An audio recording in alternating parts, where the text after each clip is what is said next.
Alluri Sitaramaraju British పాలకులపై అలుపెరగని పోరాటం చేశారని ఎమ్మెల్యేలు గల్లా మాధవి, నసీర్ అహ్మద్, ఎమ్మెల్సీ కెఎస్ లక్ష్మణరావు తెలిపారు. గుంటూరు నగరంలో అల్లూరి సీతారామరాజు జయంతి వేడుకలు ఘనంగా నిర్వహించారు. ఆయన చిత్రపటానికి పూలమాలలు వేసి నివాళులర్పించారు. మన్యం వీరుడి పేరు చెబితే బ్రిటిష్ పాలకులు గడగడలాడారని గుర్తు చేశారు. ఆదివాసుల ఆణిముత్యం అల్లూరి సీతారామరాజు అని వక్తలు కొనియాడారు.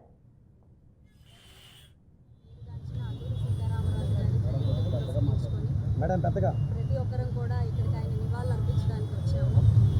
ఒక మహోన్నత వ్యక్తి, గిరిజన ప్రాంత ప్రజలందరికీ కూడా ఒక ఆశాజ్యోతిగా నిలిచారు. బ్రిటిష్ వారిచే అణచివేయబడ్డ ఎందరో ప్రజలకి